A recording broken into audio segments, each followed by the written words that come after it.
విలువ తెచ్చిన సిలువా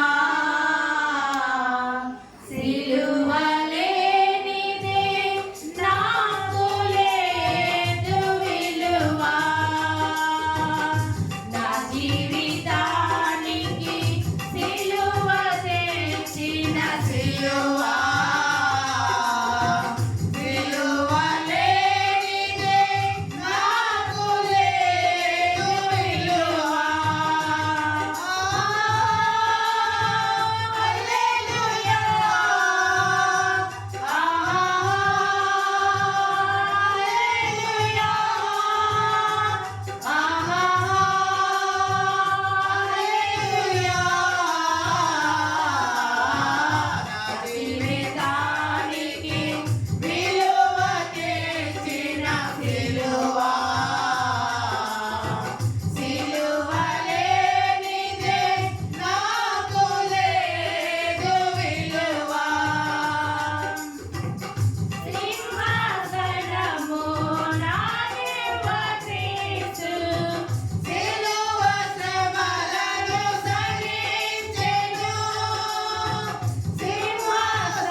సిలువా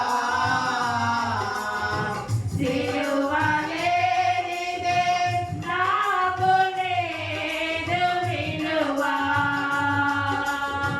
సిలువ నాదుని బలిదానం నాదు పాప విమోచన సిలువ నాదుని బలిదానం నాదు పాప విమోచన అపరాధములతో రక్షిన నన్ను తరబ్రతికించెను సిలువ అపరాధములతో రక్షిన నన్ను తరబ్రతికించెను సిలువ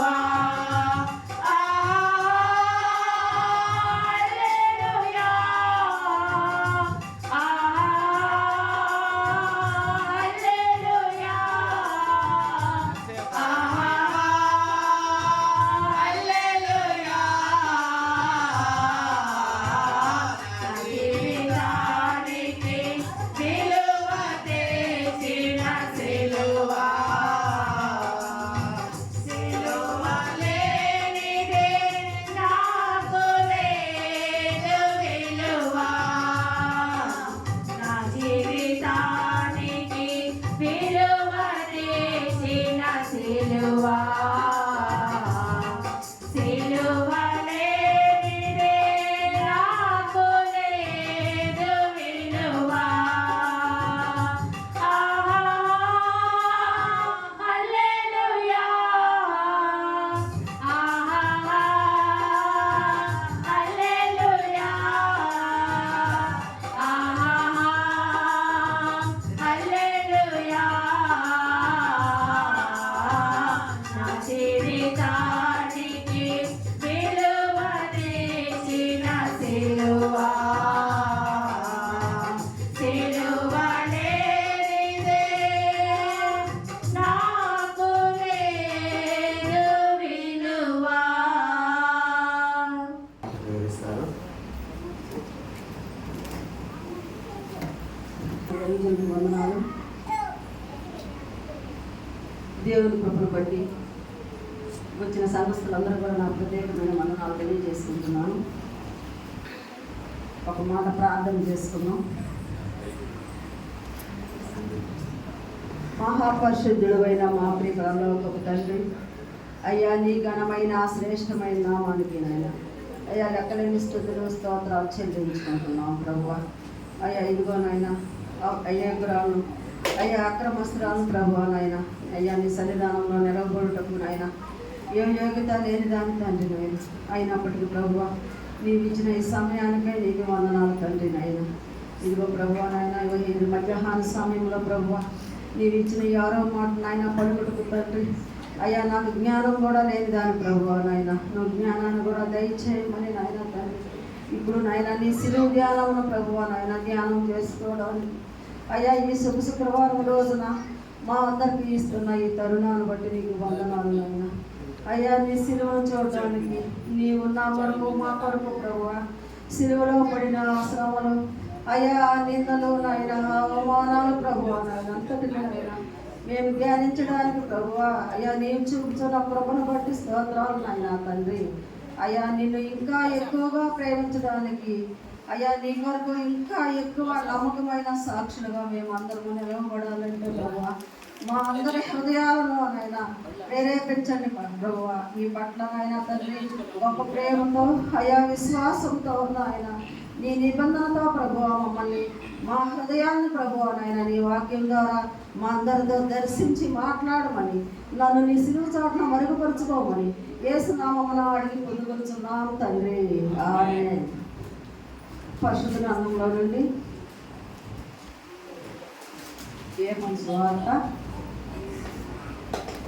19వ అధ్యాయము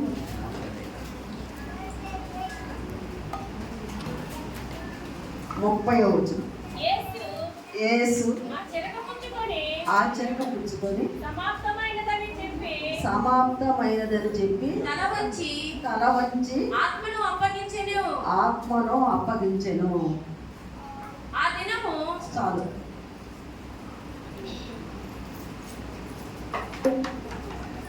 ఇక్కడ ఇంతవరకు మన ప్రియులు 5 మాటలు మాట్లాడారు.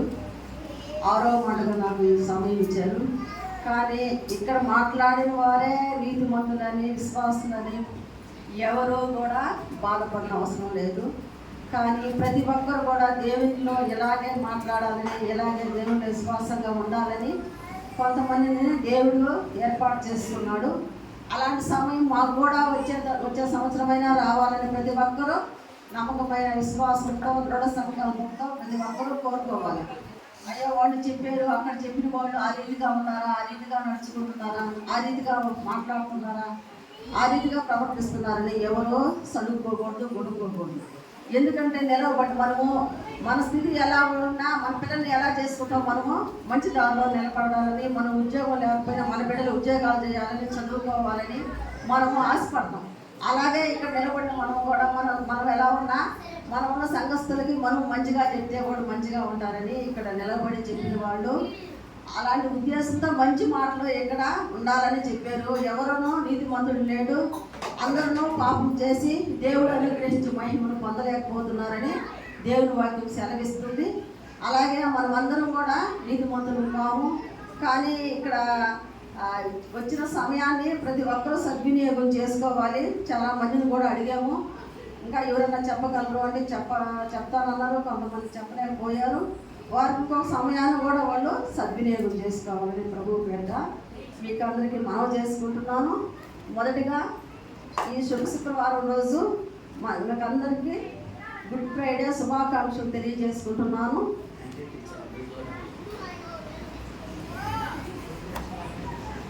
మొదటిగా ఇక్కడ యేసు ప్రభువు సిలువలో మరణించే ముందు, ఒక మనిషి మరణించే ముందు పలికే మాటలో చాలా ప్రాముఖ్యమైనవి. ఎవరైనా చనిపోయినప్పుడు వెళ్ళి అక్కడికి లాస్ట్గా ఏ మాట మాట్లాడాడు అని మనము అడుగుతాం అక్కడ వాళ్ళ ఇంట్లో కుటుంబ సభ్యులు. అలాగే యేసు ప్రభువు కూడా ఈ లోకాన్ని విడిచి వెళ్ళేటటువంటి క్రమంలో ఆ మాటలు చాలా ప్రాముఖ్యమైనవిగా మనం ఇక్కడ చూసుకుంటున్నాం.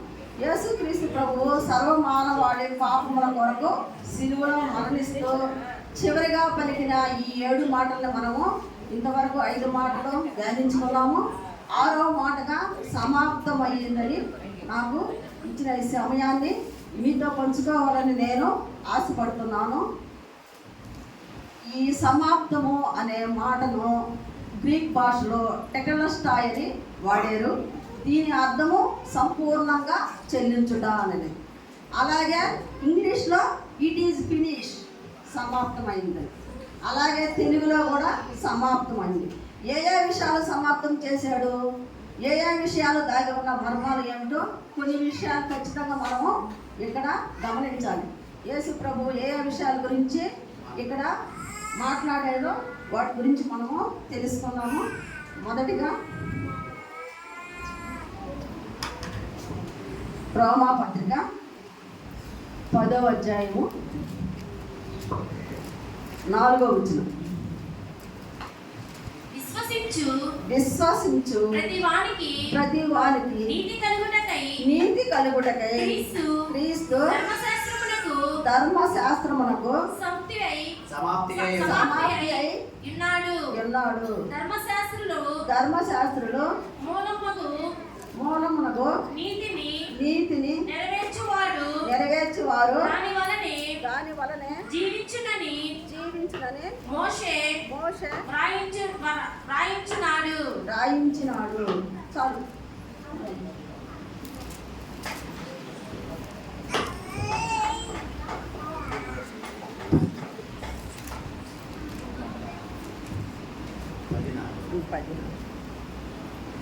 ఒకసారి చదువుమా. విశ్వసించు ప్రతివానికి నీతి కలుగుటకై క్రీస్తు ధర్మశాస్త్రమునకు సమాప్తి అయి ఉన్నాడు. ధర్మశాస్త్ర మూలముగా నీతిని నెరవేర్చువాడు. దాని వలననే జీవించునని మోషే రాయించున్నాడు. చాలు. అయితే ఏ విషయాలు సమాప్తి చేశాడో ఆ విషయాల్లో దాగి ఉన్న మర్మాలు ఏమిటో కొన్ని విషయాలు ఇక్కడ మోషే ధర్మశాస్త్రం ప్రకారము పాత నిబంధన గ్రంథంలో 5 అధ్యాయాలు ధర్మశాస్త్రాన్ని తెలియజేస్తున్నాయి. అవి ఏమంటే ఆదికాండము, నిర్గమకాండము, లేవీకాండము, సంఖ్యాకాండము, ద్వితీయోపదేశకాండం. ఈ 5 పుస్తకాల్లో ధర్మశాస్త్రం గురించి రాయబడి ఉన్నాయి. అలాగే ఇక్కడ ఒక విషయాన్ని దేవుడు సమాప్తం చేసినట్టు మనం చూస్తున్నాం. దేవుడు ఈ లోకానికి నరరూపిగా వచ్చాడు. ఎలా వచ్చాడు? మానవునిగా ఈ లోకానికి వచ్చి ధర్మశాస్త్రంలో ఉన్నటువంటి కట్టుబాట్ల దగ్గర నుండి ఆజ్ఞల వరకు కూడా ఆయన ధర్మశాస్త్రాన్ని మనకందరికీ తెలియజేశాడు. దేవుడు ఈ లోకానికి వచ్చి తానే ధర్మశాస్త్రాన్ని సంపూర్ణంగా సమాప్తి చేశాడు. కానీ ఇక్కడ ఏ అవసరం లేకుండా ఆయన శిలువ రక్తం ద్వారా ఇక్కడ సమాప్తి చేసినట్టు మనము లేఖనాలు ఇక్కడ మనకు తెలియజేస్తున్నాయి. ఆయన ఆ విషయాన్ని సమాప్తం చేసినట్లుగా ఇక్కడ ధర్మశాస్త్రము అనగా మనము పరిశీలన చేస్తే బైబిల్ గ్రంథంలో అనేక మంది ధర్మశాస్త్రాన్ని అవలంబించలేకపోయారు. కానీ మన యేసుక్రీస్తు ప్రభువు మానవునిగా వచ్చి ఆ ధర్మశాస్త్ర విధుల్లో కానీ అక్కడ ఉన్న పాపాన్ని అయితే వాళ్ళు చూపించారు, కానీ దానికి సొల్యూషన్ మాత్రం ఇక్కడ చూపించలేకపోయాడు. మన ప్రభువే ఇక్కడ పాపానికి సొల్యూషను ఆయన సిలువ మారి మీద తన ఆఖరి రక్తు పట్టు వరకు ఆయన చింతించి మన కొరకు తన పాపాన్ని మన పాపాన్ని మన శాపాన్ని ఆయన పూడ్చి వేశాడు. ఆయన విలువైన రక్తాన్ని మన కోసము కార్చాడు. అందుకే ఇక్కడ ధర్మశాస్త్రము ఏమని తెలియజేస్తుందంటే ఇంకొక మాట చదువుకున్నాము. ఇక్కడ మోషే రాసినటువంటి ధర్మశాస్త్రాన్ని ప్రపంచానికి అందించాడు అన్నమాట. మానవుడు ఏ విధంగా నడుచుకోవాలి, ఎలా మాట్లాడాలి, ఎలా ప్రవర్తించాలి, ఇలా చేస్తే కరెక్టు, ఇది చేస్తే నేరము, ఇది చేస్తే శిక్ష అనుభవించాలి, ఇది ఇలా ప్రవర్తిస్తే అని చెప్పని ఇలాంటి విషయాలన్నీ కూడా ఈ ధర్మశాస్త్రము మనకు తెలియజేసింది. What is right, what is wrong అని అందించింది. కానీ మన మానవాళి ధర్మశాస్త్రం ప్రపంచ మానవాళికి ఉన్నతమైన విలువలను నేర్పించింది. కానీ మనందరికీ కూడా తెలియజేసింది పాపానికి డెఫినిషన్ అనేది ధర్మశాస్త్రం ఇచ్చింది. కానీ ఫర్ ఎగ్జాంపుల్ వ్యభిచరింపకూడదు, మోసం చేయకూడదు, అబద్ధాలు ఆడకూడదు, దొంగిలించకూడదు, పరాయి స్త్రీని మోహం చూపుతో చూడకూడదు. ఇలాంటివన్నీ మనము పాపం చేసినట్లే. ఇలాంటివన్నీ మనలో ఉంటే పాపం చేసినట్లు అని ధర్మశాస్త్రము పాపానికి సంబంధించిన డెఫినిషన్ అందరికీ కూడా తెలియజేసింది. కానీ పాపంలో నుండి ఏ విధంగా మనం బయటపడాలో అలాంటి సొల్యూషన్ మాత్రము ధర్మశాస్త్రము అందించలేకపోయింది. ఈ సొల్యూషన్ ఎవరు అందించారు? పాపము నుండి మానవాళ్ళని బయటికి తీసుకురావడానికి దేవుడే మనకు అందించాడు ఈ సొల్యూషన్. అలాగే లోకాసు సువార్త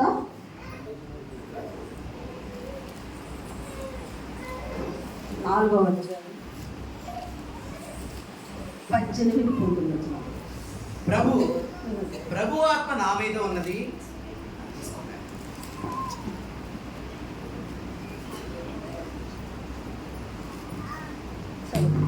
ప్రభు ఆత్మ నా మీద ఉన్నది, ప్రభు ఆత్మ నా మీద ఉన్నది, పేదలకు సువార్త ప్రకటించుటకై ఆయన నన్ను అభిషేకించును, చెరలో ఉన్న వారికి విడుదలను, గుడ్డి వారికి చూపులు కలుగునని ప్రకటించుటకును, నలిగిన వారిని విడిపించుటకును, ప్రభు హిత వస్త్రమును ప్రకటించుటకు ఆయన నన్ను పంపి ఉన్నాడు. ఇక మీదట ధర్మశాస్త్రంలో కానీ విడుదలతో కానీ ఎలాంటి కట్టుబాట్లతో కానీ మనము ఇక్కడ ఇచ్చిన ఈ సమాచారాన్ని మనం ఎవరిని అవలంబించకుండా పాపంలోనే మునిగిపోతున్నాం. కానీ ఇక్కడ ఏమైందంటే ప్రభువు ఆత్మ నా మీద ఉన్నది, పేదలకు సువార్త ప్రకటించడానికి ఆయన నన్ను అభిషేకించెను, చెరలో ఉన్న వారికి, గుడ్డి వారి కొరకు, చూపు లేని వారి కొరకు, మోగవారి వారి కొరకు, ఆయన తన నలిగిన వారి కొరకు విడిపించుటకు, ప్రభువు హితవత్సరము ప్రకటించుటకు ఆయన నన్ను పంపి ఉన్నాడని తెలియజేసింది. కానీ మనము ఎక్కడన్నా ఏదైనా దేవాలయంలోకి వెళ్ళాలన్నా కానీ పేదల్ని, తక్కువ కులం వాళ్ళని ఆ దేవాలయాలకి రానివాడు. మన ఊర్లో కూడా చాలాసార్లు నాకు వివాహం అయిన తర్వాత పోయి కూడా వెనక్కి వచ్చేస్తున్నారు టెంకాయలు కొట్టుకోకుండా హిందువులు. అలాగే కాకుండా దేవుడు మన కోసము ఒక ప్రత్యేకమైన ఆయన ఏర్పాటు చేశాడు. కానీ ఇది ఇది అతి పరిశుద్ధ స్థలము, ఇది పరిశుద్ధ స్థలము, పైన బయట ఆవరణము, ఇలా ఈ 3 ఉన్నాయి. కానీ ఈ దేవాలయంలోకి ప్రవేశించాలంటే సంవత్సరానికి ఒక్కసారే ప్రధాన యాజకుడు ఈ దేవాలయంలోకి ప్రవేశించాలి. కానీ ఆ దేవాలయంలోకి ప్రవేశించాలంటే వచ్చిన మనం అందరం ఎక్కడ ఉండాలి? ఇప్పుడైతే మనము దేవుడి సన్నిధిలోకి రానాటికి మనకు దేవుడిచ్చిన కృపను బట్టి మనం వచ్చి దేవుడి సన్నిధిలో కూర్చొని ప్రార్థన చేసుకోగలుగుతున్నాం. ఆ రోజుల్లో అయితే ఆవరణం బయట, చర్చి బయటే ఉండాలి. కానీ ఇక్కడికి వచ్చే ప్రధాన యాజకుడు కూడా ఎవరు చూడాల, ఇక్కడ నిలబడ్డారని చెప్పుచున్న దైవజనులు కావచ్చు, ఇక్కడ కూర్చున్న వాళ్ళు కావచ్చు, ఎవరు పాపం లేని వారిని ఎవరు చెప్పలేరు. కానీ వాళ్ళు కూడా ఏం చేశారు? ఆ ప్రధాన యాజకుడికి నడుముకి ఒక గంట కట్టి ఆయన పోయి అక్కడ మన పాపాల నిమిత్తము దేవుడి సన్నిధిలో ధూపం వేయాలంటే ఆయనకు ఒక గంట కట్టి ఆయన లోపలికి వెళ్ళినప్పుడు ఆయన పాపము లేని వాడని ఎవరికి తెలియదు కనుక ఆయన కూడా అక్కడ చనిపోవచ్చు. ఆయన చనిపోయాడంటే ఆయన తీసుకురావడానికి ఒక 10 మంది వెళ్ళి తీసుకురావాలన్నా వాళ్ళు కూడా చనిపోతారంట. అందుకని ఆయనకు ఒక గంట కట్టి ఆయనకు ఒక తాడు కట్టి బయట నుంచి ఆయన్ని వదులుతారు. అప్పుడు ఆయన లోపలికి వెళ్ళి అక్కడ ధూపం వేసి రావాలంటే ఆయన మంచిగా, ఆయన ఏ పాపం లేని వాడైతే వస్తాడు, పాపం చేసిన వాడైతే అక్కడ చనిపోతాడు. అందుకని ఆయన ఆవరణం బయట రావాలంటే మొదటగా ఆయన తాడుతో ఆయన్ని లాగాలంట. అలాంటి పరిస్థితిలో ఉన్న మనల్ని దేవుడి సన్నిధిలో ఈ విధంగా మనమందరం చల్లని నీళ్ళలో కూర్చొని ప్రార్థన చేసుకున్న దానికి యేసుక్రీస్తు ప్రభు ఎర్రటి ఎండలో ఆ సిలువ మాన మీద కొరడాలతో కొట్టబడి, ఆ వీపున గాయాలతో దున్నబడి, ఆ ముళ్ళ కిరీటం పెట్టుకొని ఆ చివరి రక్తం బొట్టు వరకు ఆయన మనం చిందించాడు. ఇలా మన దేశం అంతటా ఎన్నో సంఘాలు ఉన్నాయి, ఎన్నో చర్చిలు. ఈరోజు అందరూ 7 మాటలు పలుకుతూ ఆయన్ని ధ్యానించుకుంటూ ఉంటారు.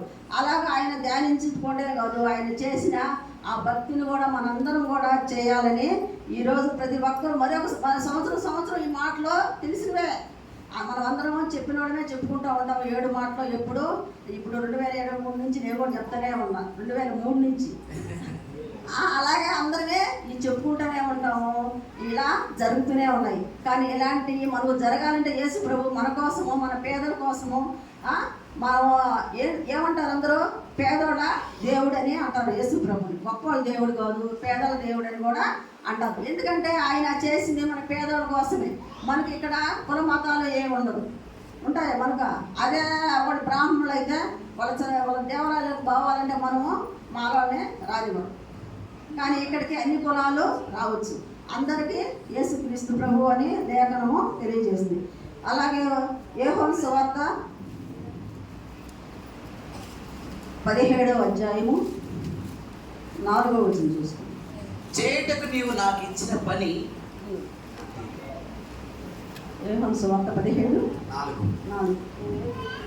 చేయుటకు నీవు నాకు ఇచ్చిన పని, చేయుటకు నీవు నాకు ఇచ్చిన పని నేను సంపూర్ణంగా నెరవేర్చి భూమి మీద నిన్ను మహిమపరచితిని.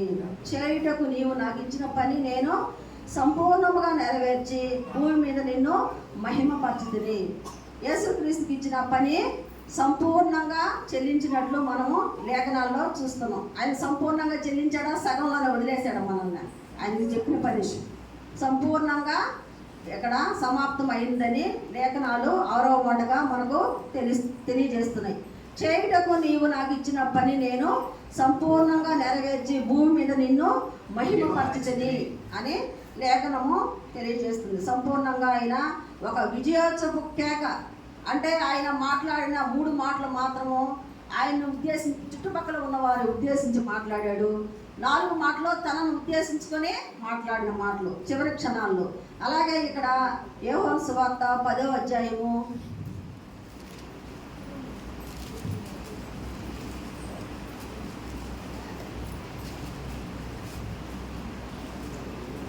17వ వచనం. నేను దాన్ని మరలా తీసుకున్నట్లు నేను దాన్ని మరలా తీసుకున్నట్లు నా ప్రాణము పెట్టుచున్నాను. నా ప్రాణము పెట్టుచున్నాను.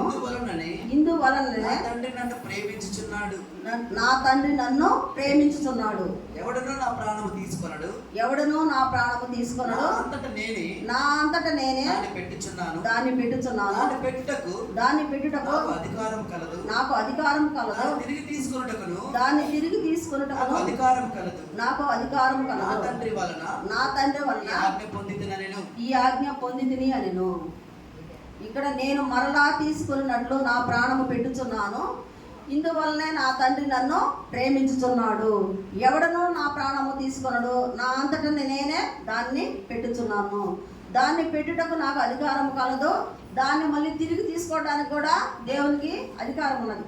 పెట్టడానికి అధికారం ఉంది, తీసుకోవడానికి కూడా ఆయనకి అధికారం ఉంది. కానీ ఆ శిలువ మాలి మీద ఆయన చనిపోవాలి, ఆయన రక్తాన్ని అక్కడ ప్రోక్షించాలి. అప్పుడే మనకు పాప విమోచన కలుగుతుంది. అందువలన ఆయన ప్రాణం తీసుకోకుండా ఆపుకోగలడు ఆయన ప్రాణాన్ని. కానీ ఆయన నేను దాన్ని పెట్టుటకు నాకు అధికారం కలదు, దాన్ని తిరిగి తీసుకున్నటకు కూడా నాకు అధికారం కలదు అని లేఖనాలు ఇక్కడ సెలవిస్తున్నాయి. కీర్తనలు 89వ అధ్యాయము 48వ వచనం చదువుతుంది. కీర్తనలు 80 అతని యవన దినములను 48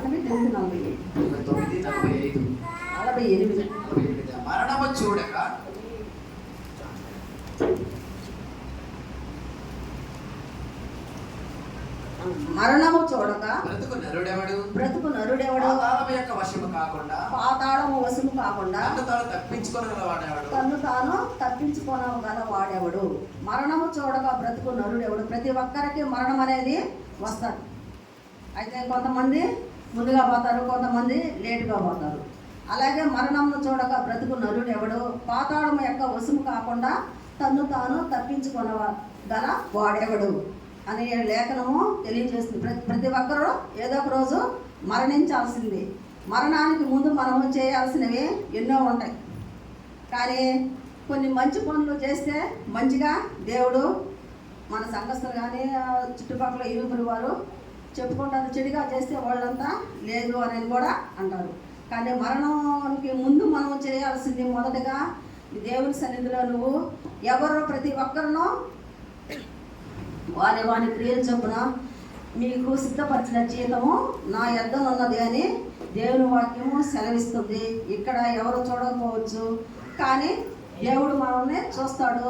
మనం చేసిన క్రియలను బట్టి మనకు అక్కడ ప్రతిఫలము జరుగుతుంది. Hebrew 10:3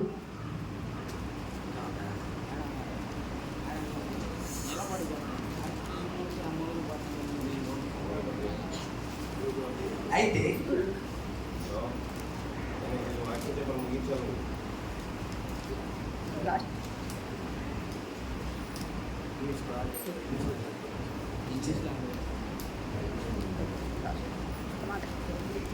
అయితే ఆ బలుడు అర్పించుడి చేత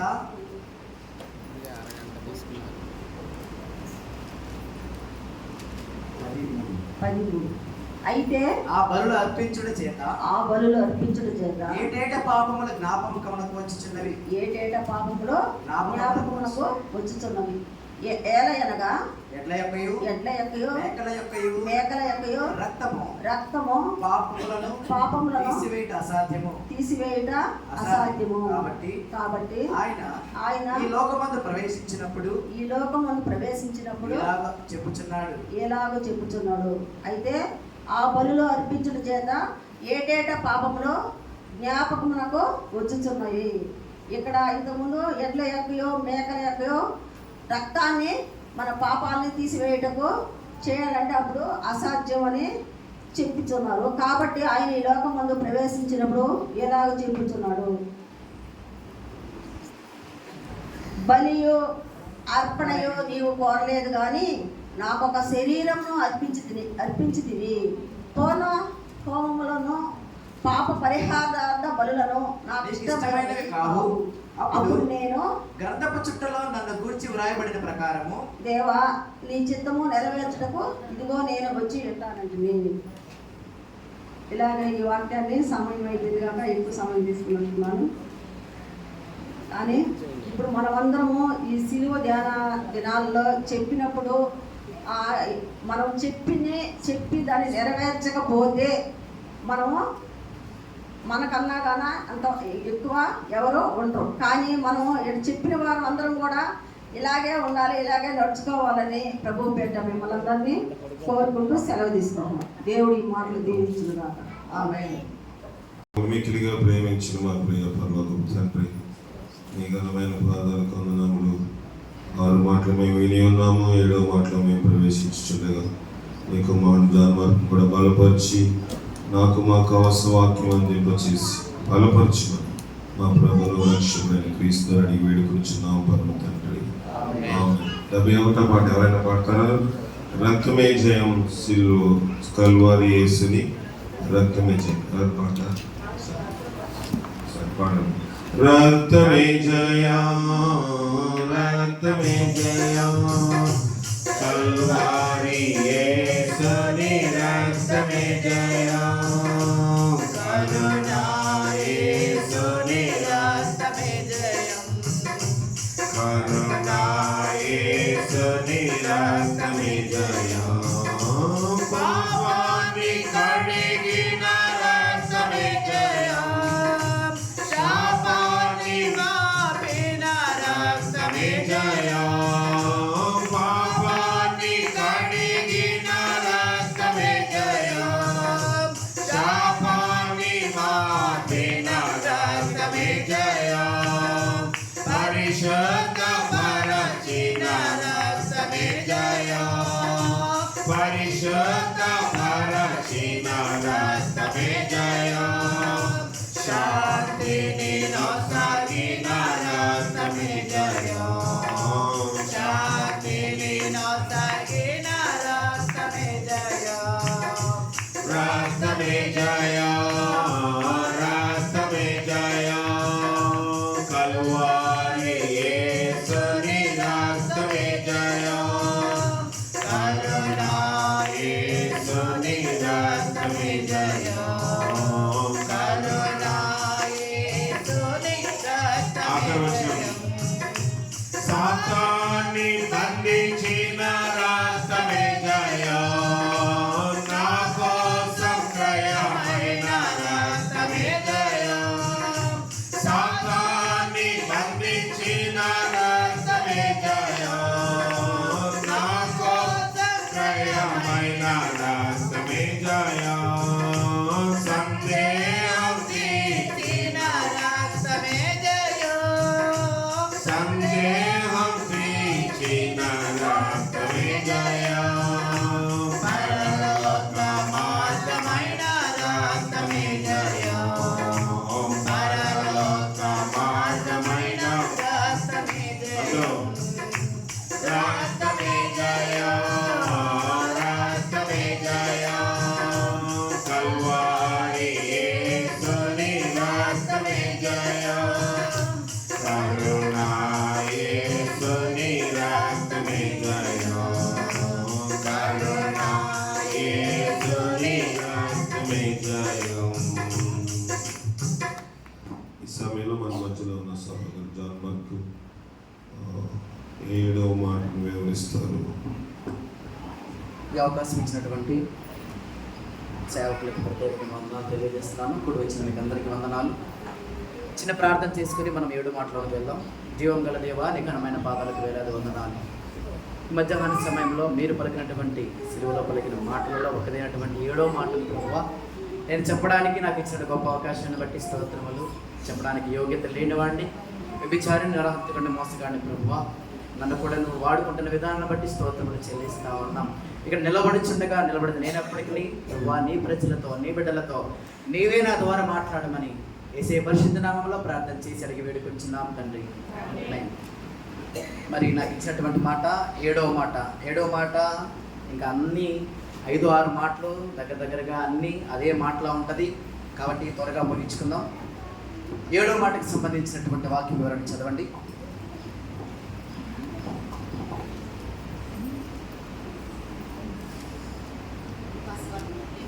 చదవండి.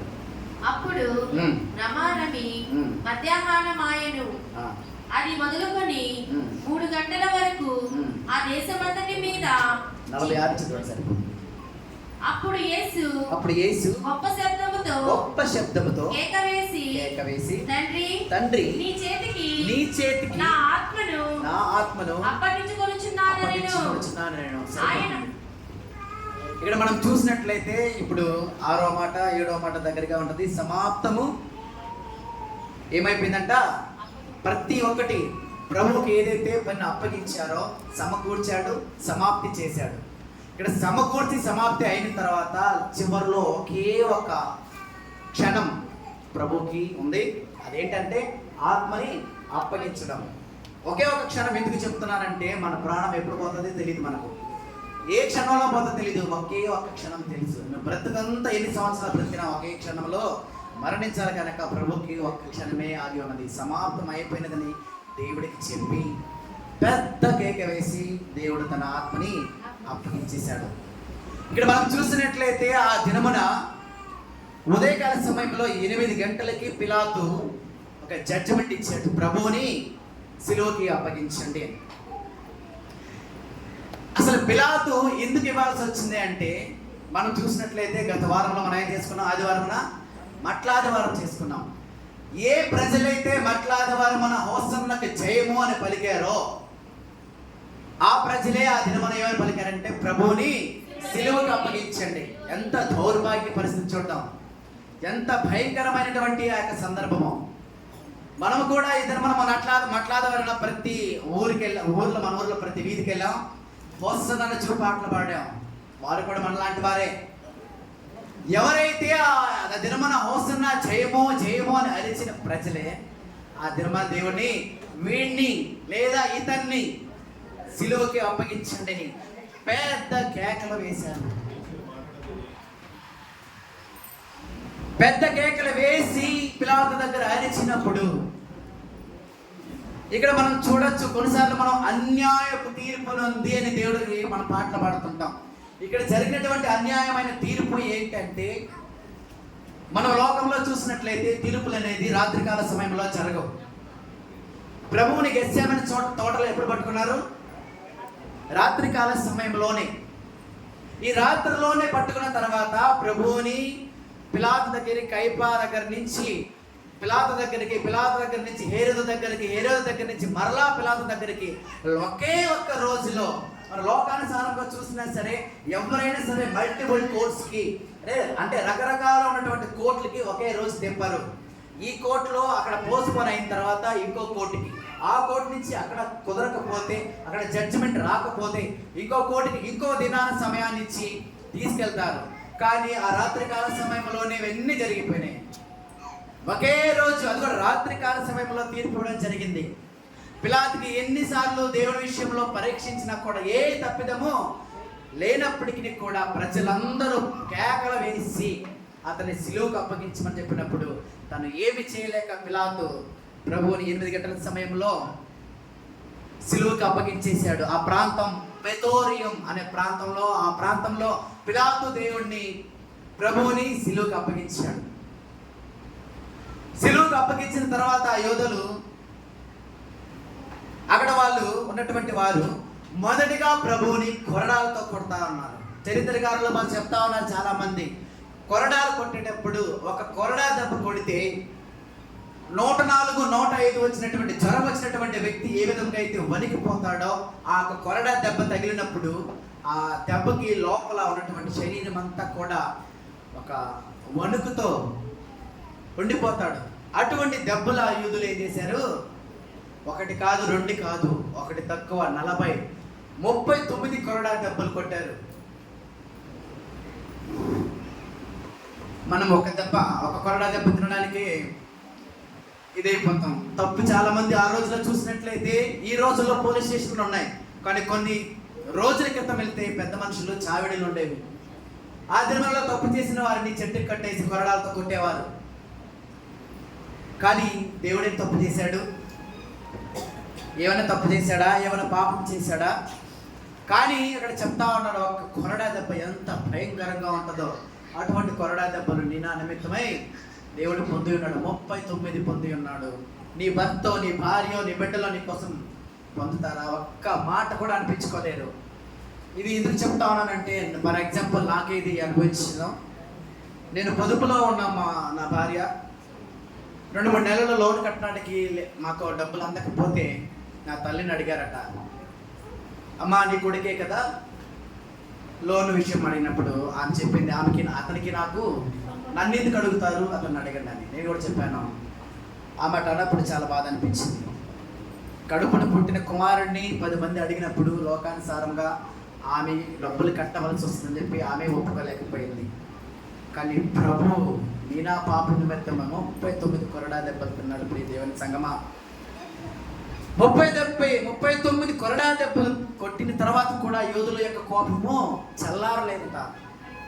చల్లారలేకపోతే ఆ యెరూషలేము వీధుల్లో అంతా ఆ సిలువ మ్రాను ఆయన మీద వేసి తిప్పి 9 గంటలకి సిలువ వేశాడు ప్రభువుని. 9 గంటలకి సిలువ వేసిన తర్వాత 9 గంటల నుంచి 3 గంటల వరకు ప్రభు ఆ యొక్క సిలువలో వేలాడాడు. అంటే 9 నుంచి ఆ 3 గంటల వరకు మనం చూసినట్లయితే 6 గంటల దేవుడు సిలువలో వేలాడాడు. ఈ సిలువలో వేలాడి తన ప్రాణాన్ని, ఆత్మని దేవుడికి అప్పగించే సమయంలో ఈ మాటలన్నీ పలుకుతూ వచ్చాడు. మరి సువార్తలు రాసినటువంటి భక్తులు ఒక్కొక్క మాటను తీసుకొని వారు రాస్తూ ఉన్నప్పుడు ఇవన్నీ క్రమంగా పెట్టినప్పుడు ఇవన్నీ 1వ మాట, 2వ మాట, 3వ మాట క్రమంగా తీసుకొని వచ్చారు. ఈ 9 గంటల తర్వాత మనం గమనించినట్లయితే 6 గంటల సిలువలు ప్రభు సిలువలో ఉన్నాడు. అదే ఆదికాండంలో మనం చూసినట్లయితే 6 రోజుల్లో దేవుడు సృష్టిని కలుగజేసి 7వ రోజు ఏం చేశాడు? విశ్రమించాడు, విశ్రాంతి తీసుకున్నాడు. ఇక్కడ సిలువలో దేవుడు కూడా చేస్తాను పదే 6 గంటలు సిలువలో ఉండి 6 గంటలైన తర్వాత 1 నిమిషానికి 7వ గంటలో ప్రవేశించగానే నా ఆత్మని దేవుడికి అప్పగించుకున్నాడు. మనము కూడా చాలా ప్రయాసపడుతుంటాం. వాక్యం చెప్తాం, మీరు 6 దినములు కష్టపడండి, 7వ దినం ఏం చేయాలి? మీరు శాంతి తీసుకోండి. మనకే చెప్తున్నారు. లోకానుసారం కూడా చూస్తే ఆడవాళ్ళ ఆదివారం సెలవు అంటారు. కానీ దేవుడు చెప్పాడు 6 దినం మీరు కష్టపడండి అయ్యా, 7వ దినం నాది, నా సన్నిధానానికి వచ్చి విశ్రాంతి తీసుకోమని చెప్తా ఉన్నాడు. మనము ఈ 6 గంటలు చూసి ఈ యొక్క ఆదికాండం మనం గుర్తు తెచ్చుకోవచ్చు. ఇంకో విషయం గమనించాలి, దేవుడు సమాప్తమైనదని తెలిసి చివరి దినాల్లో ఉన్నాడు కదా. మనం లోకంలో ఇందాక చూసిన టీచర్ చెప్పారు ఆల్రెడీ, ఎవరైనా సరే మరణమైపోతున్నప్పుడు ఆఖరి సమయంలో వారు పలికే మాటలు చాలా శ్రేష్టమైనవిగా ఉంటాయి. ఎందుకంటే మనం కూడా అప్పుడు దాకా వారిని ఎంత విసుగుతో చూసినా, ఈ మనిషి ఎప్పుడు చేస్తుంది, వీడు ఎప్పుడు చేస్తాడని మనసులో తిట్టుకుంటూ ఆయనకి కానీ ఆమెకు కానీ సేవలు చేసిన చివరి దినాలలో లోకానుసారంగా కానివ్వండి లేదా ఆత్మానుసారంగానే కానివ్వండి, లోకానుసారంగా అయితే వాడు ఎక్కడైనా ఆస్తులు సంపాదించి పెట్టున్నాడేమో, ఎవరికైనా వడ్డీ ఇచ్చున్నాడేమో, ఎవరికైనా ఇంకేమైనా ఇచ్చున్నారేమో చెప్తారేమో ఉద్దేశంతో ఆసక్తిగా చివరి మాటలు ఆసక్తిగా వింటా ఉంటారు. ప్రభు కూడా చివరి సమయంలో చాలా శ్రేష్టమైన మాటలు మాట్లాడుతూ ఉన్నాడు. ఆఖరి సమయంలో ఉన్నప్పుడే ఈ శ్రేష్టమైన 7 మాటలు దేవుడు మాట్లాడాడు. దేవుడు 3.5 సంవత్సరం సువార్త ప్రకటించినప్పుడు లేదా పరిచర్య చేసినప్పుడు శ్రేష్టమైన మాటలు మాట్లాడలేదా? ఆశ్చర్యకరమైనటువంటి కార్యములు చేయలేదా? చేశాడు. ఆశ్చర్యకరమైన మాటలు మాట్లాడాడు, శ్రేష్టమైన మాటలు మాట్లాడాడు. కానీ చివరి సమయంలో ఉన్నప్పుడు ఆ మాటలు ఎంతో శ్రేష్టంగా ఉంటాయి. ఒక ఉపమానం చెప్తాను. ఒక స్త్రీ ఉన్నది, ఒక వృద్ధురాలకు 90 సంవత్సరాల బ్రతికి ఉన్నది. ఆమె ఇంకా మరణం అవడానికి దగ్గర అవుతా ఉంది. వయసు అయిపోయిన తర్వాత ఒక దినం ఆమెను తీసుకుని వెళ్ళి దగ్గరలో ఉన్నటువంటి చర్చిలో పడుకోబెట్టారట. పడుకోబెట్టిన తర్వాత ఆమె ఇంకా మాట్లాడుతూ ఉంది, కానీ శక్తి సరిపోవడం లేదు. ఆమె ఆ చర్చిలో పడుకోబెట్టినప్పుడు ఆమె కళ్ళు మస్కలేస్తా ఉంది, కళ్ళు మూతలేస్తా ఉన్నది. ఆ సమయంలో బంధువులంతా ఉన్నారు, ఆమెను చూసుకుంటూ ఆ మాట్లాడుతూ ఉన్నది. రాజనగర్ నుంచి మనుషులు వచ్చి ఉన్నారు, మీ ఎదురు నిలబడి ఉన్నారు, మీరు ఎందుకు వారు నిలబెట్టున్నారా, వాళ్ళు కుర్చీలేండి అని మాట్లాడుతూ ఉందట ఆవిడ. వాళ్ళు ఆఖరి సమయంలో ఉన్న మాటలు చాలా ఏమంటారు ఇంట్రెస్ట్గా, అత్యాశగా వాళ్ళు మాట్లాడుతూ ఉన్నారు, వాళ్ళు వింటూ ఉన్నారు. ఆ వింటూ ఉన్నప్పుడు ఆమె చెప్పే మాటలు ఏంటంటే, రాజనగరం నుంచి మనుషులు వచ్చి ఉంటే మీరు ఎందుకు వారిని నిలబెట్టి ఉన్నారు, వారికి కుర్చీలు వేయండి అని చెప్పినప్పుడు వారంతా తిరిగి చూస్తున్నారంట. ఎవరు వచ్చినారబ్బా ఇక్కడి నుంచి అని అనుకుంటా ఉన్నారంట. ఒక ప్రాంతంలో, ఒక జిల్లాకు సంబంధించిన ప్రాంతంలో రాజనగరం అనే ఊరు ఉంది. వారు అనుకుంటున్నారంట రాజనగరం ఊరు గురించి తెలియజేస్తుంది, అక్కడ మనకి ఎవరు రక్త సంబంధికి లేరే, బంధువులు లేరే, కానీ ఎవరు వచ్చినారని చెప్తా ఉన్నారని మాటలు అనుకుంటా ఉన్నప్పుడు ఆమె మరణించింది. ఆమె మరణించిన తర్వాత వారు గ్రహిస్తున్నటువంటి మాట ఏంటంటే, రాజనగరం అంటే లోకంలో ఉన్నటువంటి ఆ ఊరి ప్రాంతంలో ఉన్నటువంటి ఆ యొక్క ఊరు కాదు, కానీ ఆ రాజులుగా ఉన్నటువంటి ఆ రాజనగరం నుంచి దేవదూతలు, లాజరు చనిపోయిన తర్వాత దేవదూతలు ఏ విధంగా అయితే ఆయన కొనిపోబడ్డాయో ఆ విధంగా ఆ యొక్క స్త్రీని తీసుకోవడానికి రాజనగరం నుంచి దేవదూతలు వచ్చి ఆమెతో మాట్లాడినప్పుడు దాన్ని గ్రహించారు. ఆ మాటలు ఎంతో నిరీక్షణ తీసుకొచ్చే వారిలో వాళ్ళు ఎంతో మారడానికి దోహదపడ్డాయి. మన దినమని కూడా జయం దగ్గరికి వెళ్ళినప్పుడు ఆమె ఏదో మాట్లాడాలని ప్రయత్నిస్తా ఉన్నది, కానీ గొంతు రావడం లేదు. చేతులు ఎత్తుతా ఉంది. ఆమె చేతులు ఎత్తే యాక్షన్ బట్టి కడుపులో నొప్పనో లేదా తలనొప్పనో ఆయింట్మెంట్, ఆ తలనొప్పికి జండు పంపు వస్తూ ఉన్నాడు. బాబులన్నా కడుపు నొప్పి ఉంది కదా, ఏం తినలేదు కదా, పాలు పెడతా ఉన్నాం, టీ ఇస్తా ఉన్నాం, కానీ ఏం చెప్పలేకపోతా ఉన్నది. శ్రేష్టమైన మాటలు ఆఖరి దినాల్లో, ఆఖరి క్షణంలో ఉన్నప్పుడు చివరిలో పలికిన మాటలు చాలా శ్రేష్టమైనవి కాబట్టి దానికోసం కనిపెడతా ఉంటాం. మనం పాత నిబంధనలు చూసినట్లయితే ఇదే విధముగా మనం ఒక దృశ్యం అక్కడ చూడవచ్చు. అబ్రహాము కుమారుడు ఎవరు చెప్పాలి? అబ్రహాము కుమారుడు ఇస్సాకు జీవితంలో కూడా దేవుడు అబ్రహాముతో ప్రత్యక్షమై మాట్లాడి, నీకు ఒక్కగానకు ఉన్నటువంటి కుమారుని నువ్వు ఎక్కడ వెళ్ళి మోరియా పర్వతం మీద తీసుకుని వెళ్ళి అతను నా కోసం బలిగా అర్పించమన్నప్పుడు ప్రభు ఆయనతో మాట్లాడిన తర్వాత అబ్రహాము ఇస్సాకుని తీసుకొని వారితో పాటు ఇద్దరు వ్యక్తులు, పనిమనుషులు తీసుకొని గాడిద మీద కట్టెలు పెట్టుకొని వెళ్ళిపోయాడు ఆ ప్రాంతానికి. అప్పుడు అబ్రహాము ఇస్సాకులు బెయేర్షెబా ప్రాంతంలో కాపురం ఉంటా ఉన్నారు. అక్కడి నుంచి ఆ మోరియా పర్వతము దగ్గరగా 3 రోజుల ప్రయాణం, 100 కిలోమీటర్లు ఉండొచ్చేమో. ఆ ప్రాంతానికి ఆ కొండ పర్వతంలోకి వెళ్ళిపోయినప్పుడు కింద మనం గమనించాల్సింది, బైబిల్ మనం చదివితే మనకు చాలా తేటగా కనబడుతుంది. పర్వతం దగ్గరికి వచ్చేసిన తర్వాత ఎవరెవరు కొండ ప్రాంతం ఎక్కారు? ఇస్సాకు, అబ్రహాం మాత్రమే ఎక్కారు కదా. అక్కడ దాకా గాడిద మీద కట్టెలనో లేదా ఆ యొక్క చెక్కనో ఆ యొక్క బండలు ఏదో తీసుకుని వచ్చిన గాడిద అక్కడి నుంచి ఎవరు మోసారు? ఇస్సాకు మోసుకొని పోతా ఉన్నాడు పైకి. మనం గమనించాలి దీని ప్రేమన దేవుని సంగమా. తన మరణం కోసము తనే ఆ యొక్క కట్టెలనో లేక ఆ యొక్క చెక్కనో లేకపోతే ఏ ఆ యొక్క మొద్దునో గాడి మీద నుంచి అబ్రహాము ముసలితనంలో ఉన్నాడు గనక, మోయలేడు గనక తన మరణానికి తనే పర్వతం మీదకి మోసుకొని పోతా ఉన్నాడు. ఇక్కడ మనం గమనించాల్సింది కూడా అదే. మన పాపము కోసం, మన దోషము కోసం ప్రభువు 80 కేజీల సిలువ చెక్క మొద్దును ఆయన మీద మోసుకొని కొండ ప్రాంతానికి సిలువ ఎక్కుతా ఉన్నాడు. అబ్రహాము ఇస్సాకు ఏ విధంగా అయితే ఆ యొక్క చెక్కలను పైన పెట్టుకొని పైకి వెళ్ళిపోయిన తర్వాత ఆయన అడిగిన సందర్భం మనకు తెలుసు. తండ్రిని అడిగినప్పుడు ఆయన యెహోవా చూసుకుంటాడని చెప్పి ఆయన చేతులు కట్టేస్తా ఉన్న క్రమంలో ఎవరి ప్రాయంలో ఉన్నాడు కనుక ఒకవేళ ఆయనకి ఇష్టం లేకపోతే తన తండ్రిని తోసేసి ఇస్సాకు కిందకు వచ్చేయచ్చు. రాకూడదా? రావచ్చు. కానీ తను అప్పగించడానికి సిద్ధపడిపోయాడు.